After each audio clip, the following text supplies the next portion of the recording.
Hi everyone, Sue from Art Craft and Journals, and I'm here today to do another Aunty Vera Scrap and Craft Creative Team project. And what I've decided to do for this project, because the theme is remembering, or do you remember? And I'm not really a scrapbooker, but what I do like to do is journal. So I thought what I might do is make a little, like a journal, but more of a memory book that really is only a snapshot of me as I am and what I like for this particular time in my life. So what I'm thinking is I'll have pages like what are my favorite things at the moment, what am I doing at the moment in terms of my craft work, maybe what books I'm reading. Not that I actually have time to read many books at the moment, but just those sorts of things, just snapshots into what my interests are and what I'm doing at the moment. So I was thinking maybe some photographs of things around the house, little things like that, maybe pictures of my kids and so forth.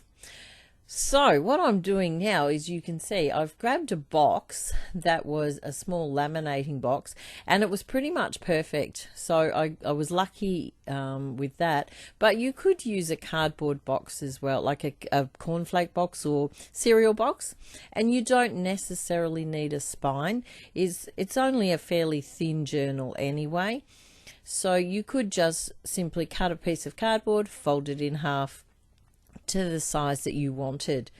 You can see here I'm just flicking through the papers, trying to decide which one for the cover, and I have chosen this one mostly because it is it's a lovely design. I really love the flowers, but because it's a bigger design, I thought it would be more suitable for the cover rather than for pages, because I have decided I'm going to use the scrapbook paper as the pages. They are a little bit thicker, so you can stick pictures on and journal on and all that sort of a thing. So what I'm doing now, you can see I'm just cutting down the paper to fit on the cover. And I have to say, this particular project, there was a lot of procrastinating. There really was.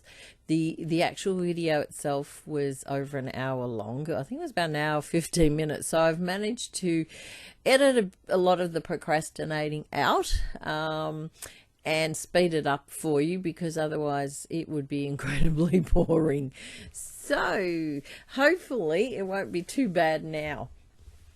All right, you can see that I'm now using some tape to stick the cut pieces down, and of course those pieces will be whatever size you need to cover your cover. Unfortunately, it was a little bit too wide to use just one sheet, but if you make it a narrower one, more like maybe a traveler's notebook size, you could probably use one sheet to do it. You can see I'm actually trying really hard to take the tape off. When I did cut those pieces, you'll notice that they're a bit longer and a bit wider, but I'm putting them against the spine because the spine will be covered with a different piece of paper anyway. But I've allowed for a little bit of a fold over, as you can see now, and I'm just scoring the paper with the scoring tool, just so it folds a little bit easier. And if you're used to covering books or anything like that, this won't be difficult at all. And of course there are other ways of covering it as well. You don't have to have the fold over, it's up to you. And I did cut the corners a little bit, as you can see, just so they fold over without too much bulk. And I'm just using my tool to help sort of fold them over. And now I will go and use more of the tape to tape it down. Now you don't have to use the tape, of course, you can use glue. One of the reasons I used the tape was so that it was quicker in terms of drying time, but also I've got quite a bit of tape I think it's getting too old now, because it's sort of snapping and not cooperating very well, so I thought I might as well start using it up. Okay, so just turning it down. Yep, not too bad, happy with that. And now I do the exact same thing for the other side, which I've done, and I chop that out because you've already seen one side, the other side was exactly the same. And now I'm cutting the part that goes on the spine, and I've decided to use the other side of the paper just so there's a little bit of a contrast. And I think it was whatever the width was that was left, so I wasn't too fussy. And you will notice I'm not big on measuring, I pretty much just go by eye. Now I'm using a thicker tape for this one only because it was easier than putting two smaller, narrower strips. Just making sure it's down.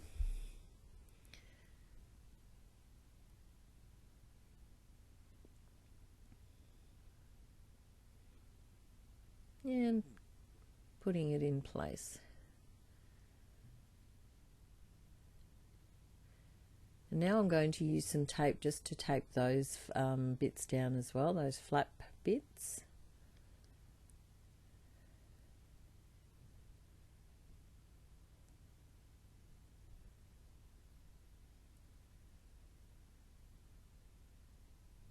And just refolding the fold just to make sure it folds nicely. And now the other side, and that was done. And just sort of giving it a bit of extra creasing with the bone folder just so that it sits nicely.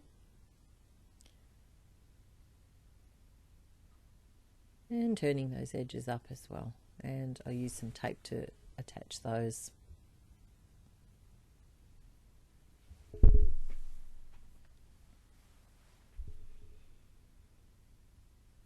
I hope everybody is doing well, getting used to being stuck inside. I think I have mentioned in a couple of other videos I actually don't mind being stuck inside, so for me it's been great because I've had plenty of time to craft. Alright, now I'm looking at the piece of paper that's going to be on the inside, and this was a little frustrating because it was a little bit too narrow just to use one paper. And I'm the type of person that I don't know, I like to use the paper to the best I can.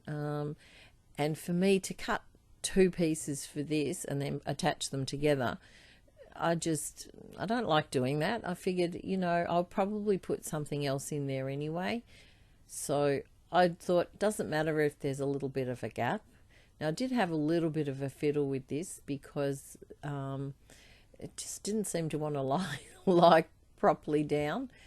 I think my mistake was putting glue, but, you know, I didn't really want to use tape for all of this.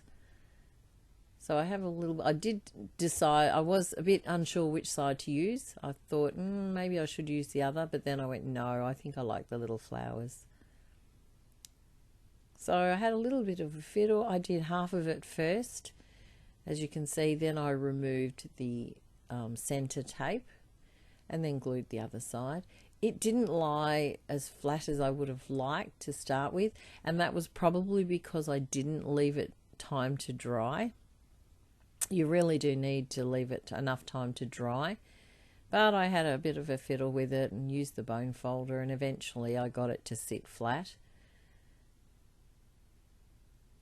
And then I decided I've got to fill those little spaces. And since the pack comes with these stickers, with lots of sticker strips, I thought perfect. So I chose a couple that I liked and popped them down.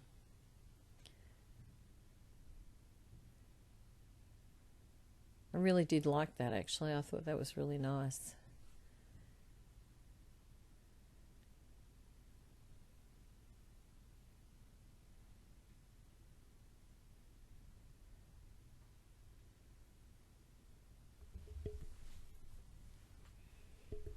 I was quite happy with how that worked. Now the decision is to what to put on the cover, and I was trying to use the elements that I had. So I did choose that corner piece with the green with the bird, but it didn't really stand out on the background very well.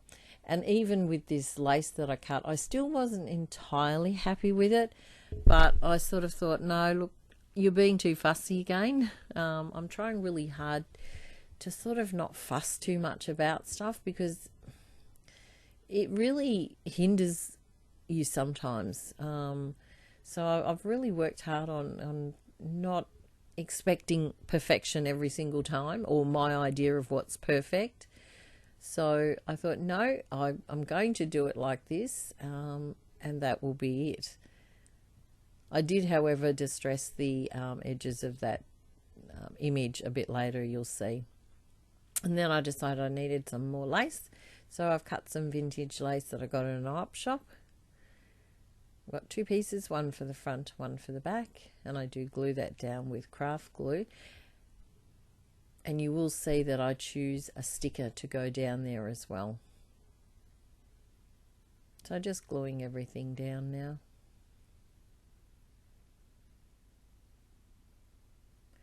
So as you can imagine, I haven't really done much recently. Trip to the supermarket was interesting.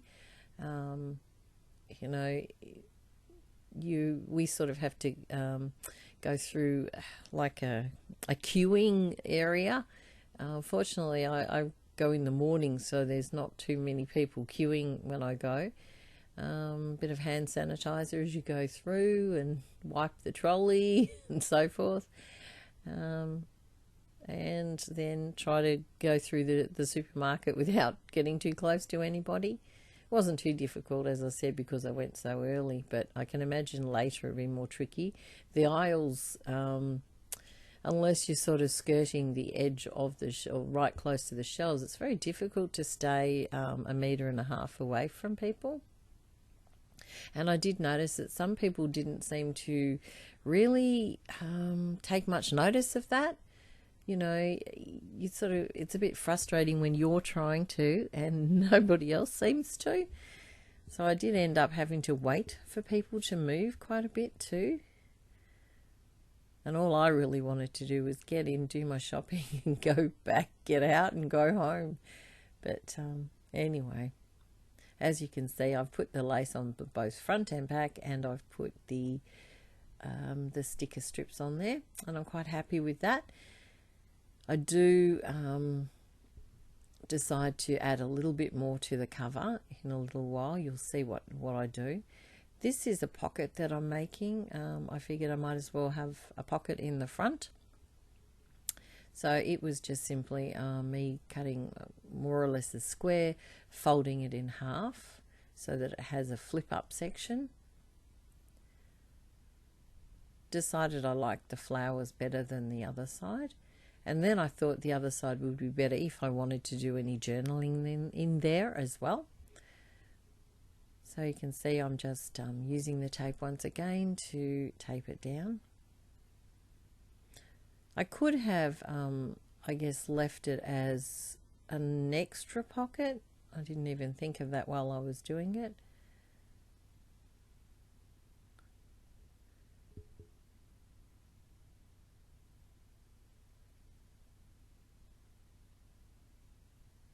But yeah, you could actually slip.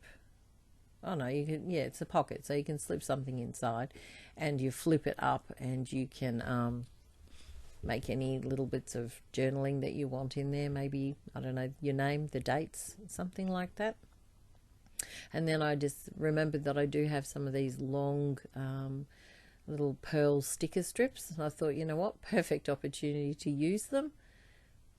I really do have to make an effort to use more of my stash,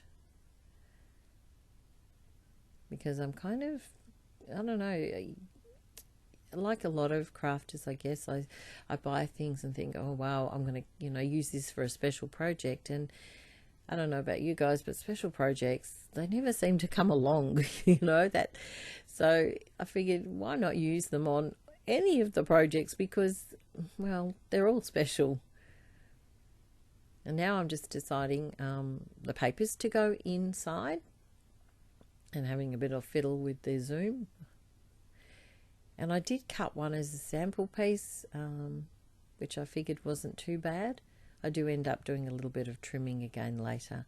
So what I've done is I've chosen the papers that sort of have what I see as more of a neutral sort of a background, because even though I don't plan on doing a lot of journaling per se in here, I still wanted them as backgrounds. And I'm just starting to trim all the papers down to the size I want.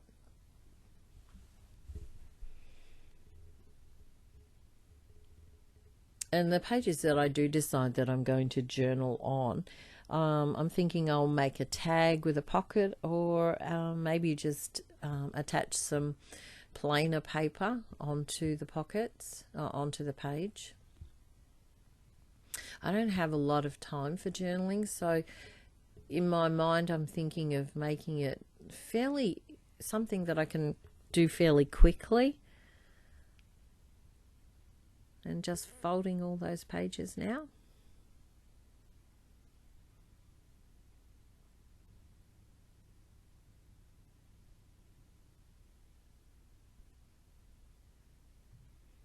As I'm folding, I'm also having a look which sort of way I want to fold them. This one with the rose, I absolutely love this one. That's going to be the front of the signature, I decided.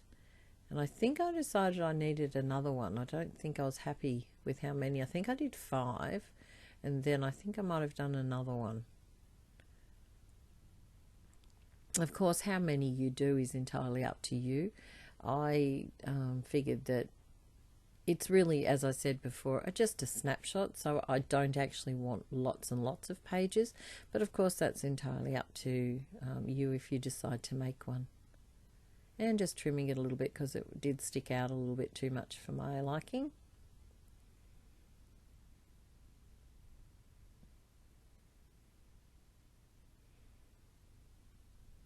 I decided I was happy with those.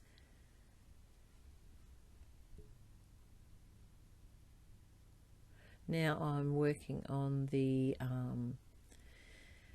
putting in the signatures into the cover. So I've just got a little bit of the scrap cardboard. It was the piece that the little piece that I cut off, and I'm just using that as my template.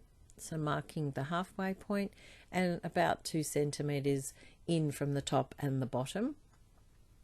And now I'm doing a line straight down the middle so that my marks form little crosses, and in the middle of those crosses, that's where I actually punch the hole. And of course, can't be bothered getting out anything else to do it with, just do it like that. Don't stab myself, which is fortunate. Just marking a T at the top so I know which is the top. I found that to be quite useful.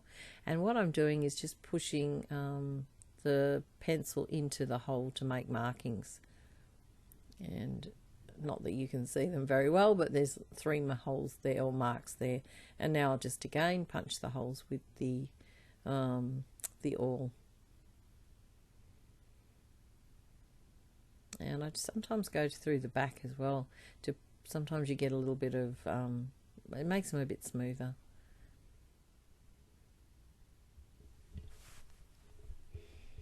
And now I have to mark them on the inside of the signatures as well. So I can line them up. This is probably the simplest way I know of putting a journal together with the signatures into the cover. Of course, there are several other ways.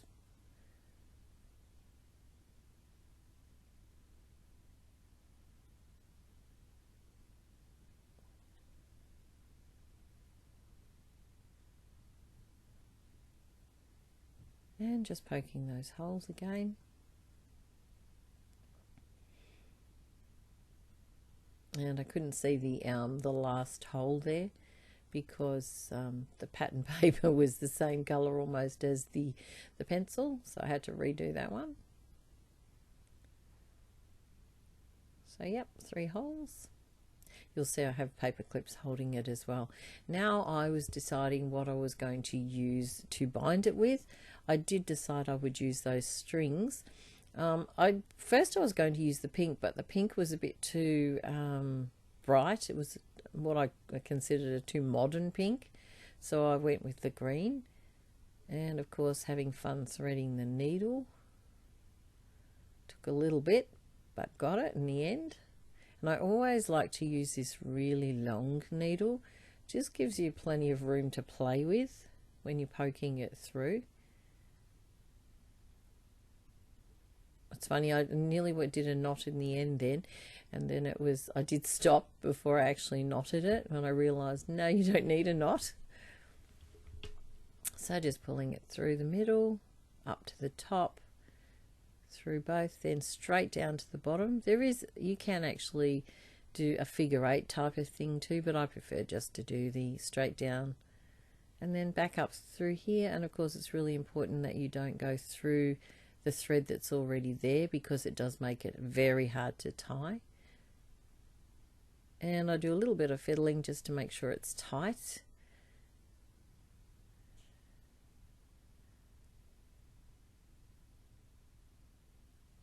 And you've got to be careful that you don't snap your string at this point too. So yep, happy with that. Triple knot, chop off the excess, take the clips off, and that part's done. Now you can see I'm still not quite satisfied with the front, so I do decide that a label would be really good. And I spend a little bit of time going through the labels that I've made. Most of these I made myself, just simply using a Word on Microsoft Word, and just using the shapes. And what I did, I scanned some coffee dyed paper, and then I printed that. I scanned it, printed it, and then put it back through the printer and printed the labels onto this printed coffee dyed paper, because I find I can't get coffee dyed paper through my printer. It just jams every single time, no matter what I do. So I now have quite a few different scans of different coffee and tea dyed paper to use, and I use them quite a bit for backgrounds and things too. So just having a flick through the pages, and I will do some more videos of how I journal in them. So thank you very much for watching.